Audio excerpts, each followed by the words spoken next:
네, 안녕하세요. 본격 공부작업 팟캐스트 서울대는 어떻게 공부하는가 한지우입니다. 우리는 지금 모기 게니치로의 아침의 재발견 보고 있습니다. 이 책에서는 당연히 아침형 인간이 유리하다고 전제하고 아침형 인간이 돼서 아침 시간을 최대한 활용하라고 주장하고 있습니다. 물론 사람마다 아침형 인간이 되기 어려운 경우도 있고 루틴이 저녁 업무에 맞춰져 있는 경우도 있을 겁니다. 그런 경우에도 무조건 반드시 아침형 인간이 되라고 제가 이 내용을 전해드리는 건 아닙니다.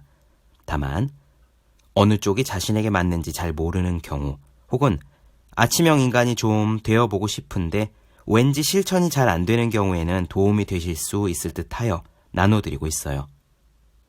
모기 게니치로 이야기를 읽으며 마음에 쏙 들었던 부분이 오늘 나누어드릴 챕터입니다. 우리는 아침형 인간이 되어라 라고 하면은요, 대번에 지금 잠을 줄이라는 말이냐 라고 받아들이거든요. 가뜩이나 우리나라 사람들, 수험생들, 직장인들은 잠이 부족한 편이기도 합니다. 그런데요, 모기 게니치로는 이렇게 말해요. 무리해서 잠을 줄이라는 말이 아니다. 잠을 잘 자는 것을 최우선순위로 두라는 말이다. 아침형 인간이 되기 위해서 잠을 줄이라는 게 아니라 잠을 일찍 자라고 이야기합니다. 즉, 절대적인 수면 시간은 지키라는 거예요. 우리가 왜 밤에 늦게 잠들까요? 물론 부득이한 분들도 있을 겁니다.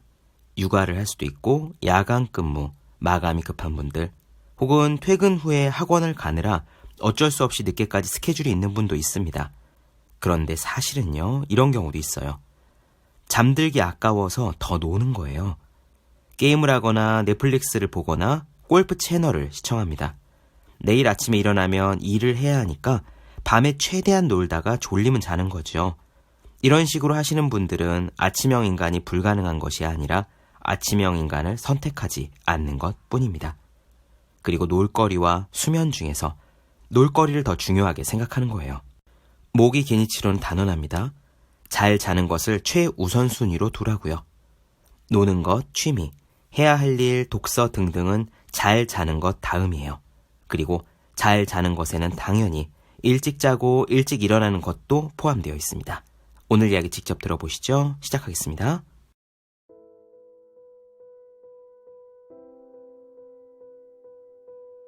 아침 시간을 효율적으로 활용하려면 우선 일찍 일어나야 한다. 그리고 그것은 전날 저녁부터 잠들기 전까지 무엇을 하느냐와 깊은 관련이 있다.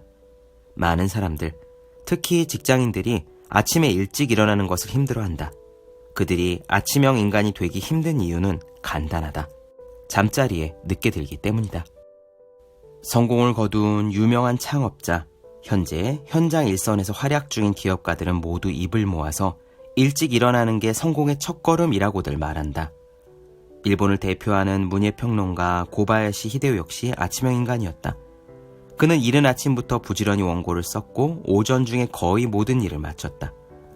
오후에는 사람들을 만나러 다녔는데 아무리 중요한 모임이 있어도 다음날 아침을 위해 일찍 귀가해서 잠자리에 들었다. 작가로 대성한 사람들 역시 아침형 인간이 많다. 무라카미 하루키가 바로 그 대표적인 인물이다. 나는 직업상 다양한 분야에서 성공한 사람을 만날 기회가 많은데 이들의 이야기를 들어보면 대부분이 아침형 인간이다. 이들은 머리가 맑은 아침에 업무 준비는 물론 그 밖에 여러 가지 중요한 일들을 결정하기도 한다. 이들은 누구나 할 수 있는 아주 간단한 일을 매일 꾸준히 실천해서 눈부신 지위와 명예를 손에 쥐었다. 그 간단한 일이란 바로 일찍 일어나기다. 두뇌가 팔팔한 아침의 골든타임을 능숙하게 활용한 덕분에 누구도 따라올 수 없는 성과를 거둔 셈이다. 일을 잘하는 사람은 피로로 녹초가 된 밤이 아니라 뇌와 몸이 유연한 상태에 있는 아침에 의욕을 최대치까지 끌어올린다. 그러기 위해 밤늦게까지 무리하게 야근하기보다는 일을 적당히 마무리하고 다음날 아침 일찍 일어날 준비를 한다. 여기서 말하는 다음날 아침 일찍 일어날 준비란 온종일 일하느라 지친 뇌와 몸에 충분한 수면이라는 휴식을 선물해서 다음날 다시 유연한 상태에서 일하기 위한 잘 준비, 잠잘 준비라고도 말할 수 있다. 취침 직전에 몇 가지 피해야 할 것들이 있다. 일단 텔레비전을 보거나 인터넷 또는 게임을 하지 말자. 이런 매체들은 뇌를 자극해서 교감신경이 과도하게 흥분한다. 뇌는 한번 활성화가 되면 텔레비전이나 인터넷을 꺼도 바로 휴식 상태로 돌아오지 못한다.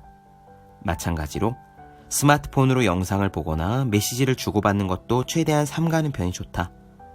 텔레비전에서 발산되는 인공 조명은 수면 호르몬인 멜라토닌의 분비를 50%까지 줄인다. 그런데 노트북이나 스마트폰에서 쓰이는 청색 LED는 백열전구의 빛보다 2배나 더 멜라토닌을 억제하는 강력한 효과가 있다. 나는 텔레비전을 끄고 인터넷을 보지 않는 등 잊어버리기 위한 의식을 치른다. 다음날 상쾌한 아침을 맞이하기 위해 자기 전에 습관적으로 이런 행동들을 실천하면서 최대한 안 좋은 일은 잊고 편안한 기분을 유지하려고 하는 것이다. 저녁 식사는 잠들기 3시간 전에는 마쳐야 한다. 일반적으로 잠들기 2-3시간 전에 마치는 게 좋다. 야식은 최대한 삼가자. 자기 직전에 식사를 하면 소화를 위해 위가 활동하면서 뇌도 같이 흥분해서 잠을 설치기 때문이다.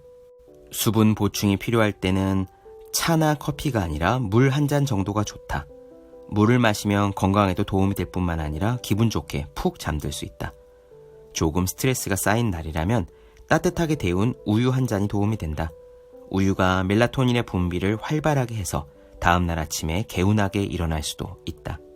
사람들이 꼭 알아야 될 것 중에 하나가 자기 전의 술 한 잔이다.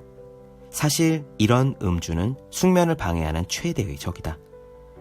자기 전에 술을 한 잔씩 마시면 잠이 잘 온다는 말을 들어본 적 있을 거다. 실제로 푹 자려고 일부러 술을 마시는 사람도 많다. 하지만 그건 속임수에 지나지 않는다. 술이 잠이 오게 하는 건 맞지만 뇌의 피로는 가중시킬 수 있다. 잠이 오지 않는다고 해서 술을 마시는 건 별로 바람직한 일이 아닌 거다. 물론 알코올을 섭취하면 잠이 잘 오기는 한다. 하지만 그것은 뇌신경의 긴장이 완화되어 생기는 현상일 뿐 오히려 수면의 질은 훨씬 떨어진다.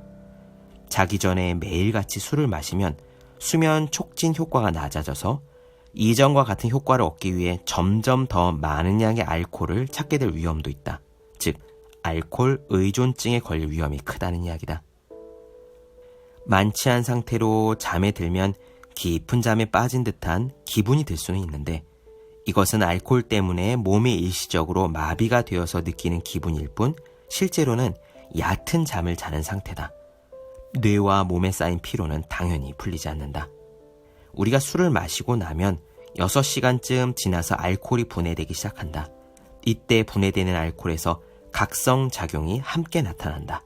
즉, 알코올이 분해되면서 우리 몸의 피로 물질이 해소되기도 전에 잠이 깨어버리는 것이다. 그래서 잠을 자도 잔 것 같지 않은 상태를 만들고 술을 마시고 자면 자꾸 화장실을 가게 되는 거다. 음주 후에 잠들면 이렇게 수면이 얕아져서 한밤중에 눈이 떠진 채로 아예 잠이 오지 않는 조조각성 상태가 일어나기 쉽다. 한밤중에 목이 마르거나 화장실에 가고 싶어져 잠이 깨므로 수면의 질도 현저하게 낮아진다. 제 아무리 일찍 자고 일찍 일어나도 수면의 질이 낮으면 잠이 부족한 때랑 똑같아서 두뇌의 능력을 최대로 이끌어낼 수 없다. 이런 음주와 마찬가지로 취침 전에 하는 흡연도 숙면을 방해하니 주의하자. 담배를 피우고 몇 초가 지나면 니코틴이 뇌에 도달해서 뇌신경이 각성 상태가 된다. 그러니 잠들기 1-2시간 전에는 흡연을 하지 않는 것이 현명하다.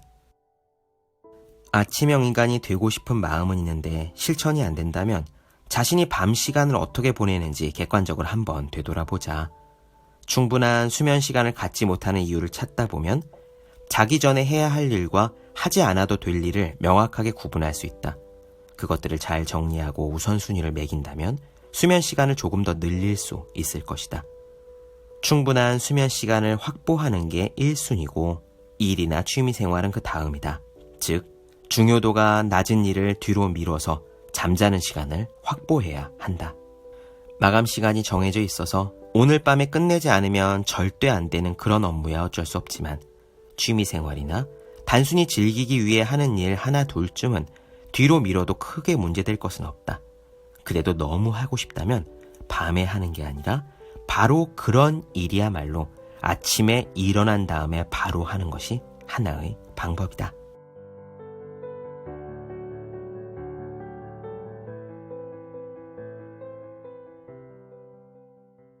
네, 본격 공부작업 팟캐스트 서울대는 어떻게 공부하는가?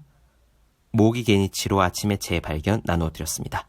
더 많은 이야기가 궁금하신 분들은 제 유튜브 채널, 제우의 서재, 네이버 블로그 생의 즐거운 편지, 카카오 브런치 한재우 브런치, 인스타그램에서 해시태그 제우의 서재 검색해 주시면 좋겠습니다. 또 해야 하는 일과 하고 싶은 일 사이에 고민하며 쓴 제 첫 번째 에세이, 노력이라 쓰고 버티기라 읽는, 공부하시는 모든 분들을 위해 어떻게 공부하는 게 효과적인지 설명한 혼자 하는 공부의 정서, 그리고 책상에 올려두기만 해도 공부하고 싶어지는 365 혼공 캘린더, 아직 읽지 않으셨다면 꼭 한번 읽어보셨으면 좋겠습니다. 그럼 오늘 여기까지 할게요. 전 다음 시간에 뵙겠습니다. 여러분 모두 열심히 공부하십시오. 저도 열심히 하겠습니다.